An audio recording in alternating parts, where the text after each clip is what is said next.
proceed out of his mouth both evil and good? Does not he punish people and afflict people for his purposes? Why? It's because of his goodness and his mercy that he will even use something evil, something destructive, something painful. I'm not that good as a father as God is. A lot of times I resist punishing my children because I don't want to see them suffer the punishment. To think that he will let us go through such torment and pain because he loves us, because he wants to use us for his purposes. And like I said before, not everything good comes from God. The Bible said every good and perfect gift comes from God. The devil will give you something that is good in the world, in the flesh. He will give you something good to distract you away from the good and perfect. We have seen that many times. I've talked to people many times, using the illustration last time. Say you're kind of looking for a new car and it's not urgent, but you'd like to, and all of a sudden you're involved in a situation where you're really battling in the spirit for a friend or a relative, or you're on the verge of a breakthrough spiritually.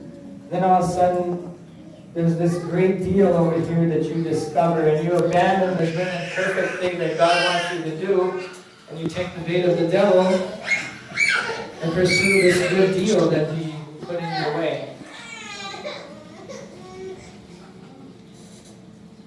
We must know our role in humility and yet walk in the power of the Spirit. That is the key how to do this. We know the Lord hath commanded it or commanded it not. Are we willing just to walk in the Spirit, and if he does it, he does it. If he doesn't, he doesn't. The Lord giveth and the Lord taketh away. From verse 39. Wherefore doth a living man complain, a man for the punishment of his sins? Who of us could stand before God right now and be righteous without Christ? If you were to come in now and reveal to us every wicked thing, every hidden thing, would there be any of us standing here, or would we be all on the floor repenting in dust and ashes? So why do we complain? Even if we think we're righteous, when hardship comes, why do we complain and say, but I'm righteous, I'm doing good, I'm going to church, I'm reading my Bible? Our righteousness is filthy rags. So, what do? Let us search and try our ways and turn again to the Lord. Are we searching? Are you doing that every day? Even when things are going good? Yes, when we're afflicted, we will start searching. Sometimes he needs to bring that affliction so that we will search, because we're not doing it when things are going good. Are we going to make a habit to search and try our ways? Let us lift our heart and our hands unto God in the heavens. We need to do both. Some of us are lifting our hands today, but our heart's not in it. Some of it, maybe our hearts are in it, but we don't have our body in gear.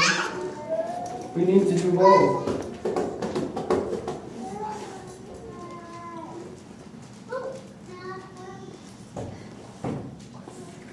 We have transgressed and rebelled, verse 42. Thou hast not pardoned. Thou hast covered with anger and persecuted us. Thou hast slain, and not pitied. Thou hast covered thyself with a cloud, and our prayer shall not pass through.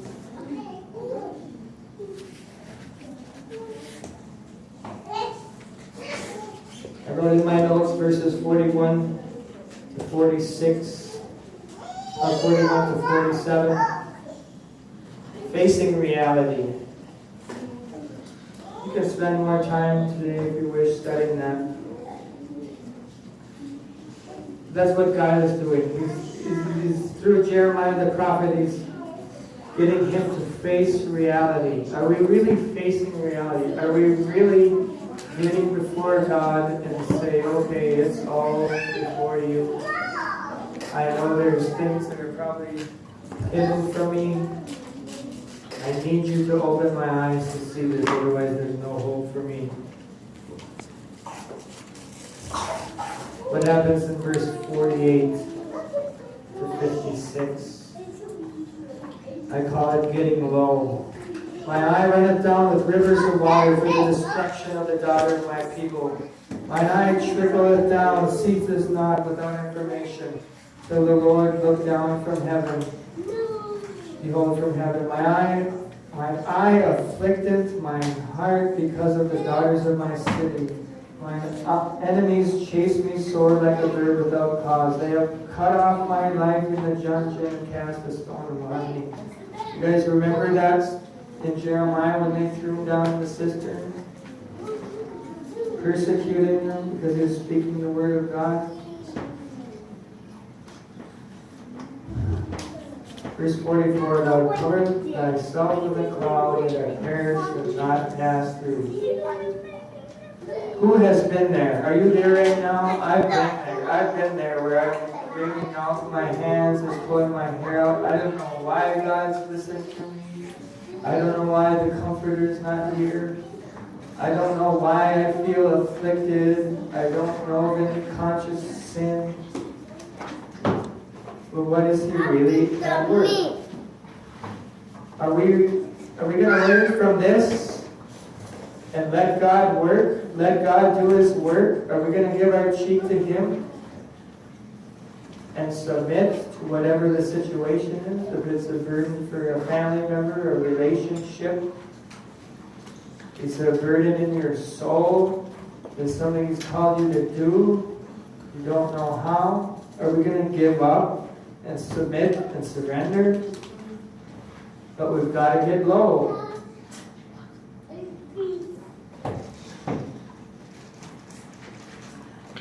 The next couple verses are the key. Waters flowed over mine head. Then I said, I'm cut off. He gave up. He said, there's no hope. I'm cut off. It's bad enough to be down in a pit with a stone over it and no way to get out. What happens when they fill it with water? There's no hope. Waters flowed over my head. I said, I'm cut off. So what does He do in verse 55? I called upon thy name, O Lord, out of the low dungeon.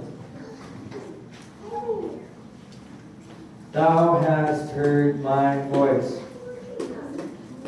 How did it go from the cloud where the prayers couldn't pass through to thou hast heard my voice? He hadn't got low enough. He hadn't got desperate enough. He still had a little hope of getting out of it himself. But when he was down in that pit, the stone was covered, the waters flowed over his head.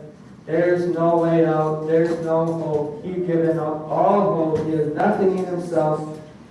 Then God hears him. Verse 57, thou drawest near in the day that I called upon thee, and thou said, fear not. Isn't it wonderful, the mercy of Jesus, as you see through the Gospels? He appears to people, and because of His glory and majesty and because of our sinfulness, everyone falls down to their face as a dead man. My strength left me. All of these phrases, and what did He do? I just love in Revelation. John fell at His feet like a dead man. And then you see the tenderness of Jesus. Even in the power of His resurrection and His holiness and the awesome majesty, He's so tender that He reaches down and touches, puts His hand on it and says, don't be afraid. Are we going to press through till we get to that Lord hearing our prayers and touching us? And He will say, don't be afraid. God is for us, who can be against us?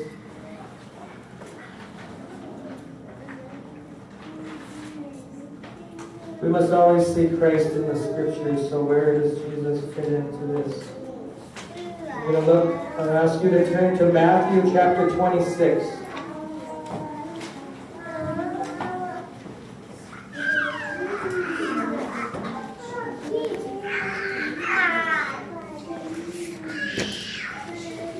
26, verse 37.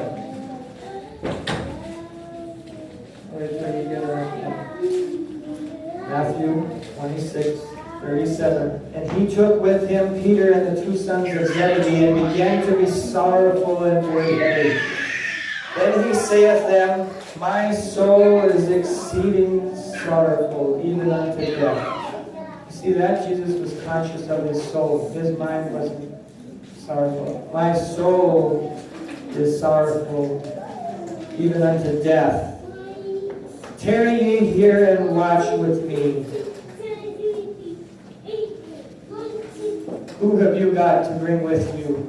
When the Lord has laid something upon you no man can fix, and you need help from a brother or sister, who do you have? Do you have somebody here that you can call that's wise enough to say, I don't have the answers, but I'll watch and pray with you. I'll go and sit in your ash heap. I'm not promising anything, but I'll be there with you. I know God, and He will work it out. He has a plan here. Do you have someone like that in your life? If you don't, you need to find one. You need to pray the Lord will bring you to the right person, or He will bring the right person to you. Are you being that type of person for the brethren around you? Or are you too busy? I've got my own things. I can't do this. Are you willing to lay down your life for your friend? Now, of course, they failed him, but we must follow his example. He took those who were closest and most intimate to come with him, to be with them, to watch and pray. But there's another step here. Verse 39. And he went a little farther and fell on his face and prayed, saying, O my Father, if it be possible, let this cup pass from me. Nevertheless, not as I will, but as thou wilt. If you get to that place where you've got someone to walk with you through this, you still need to go a little farther. Keep them as close to you, but you have to be able to remove yourself, if not physically, spiritually, and get a little farther and get on your face before God.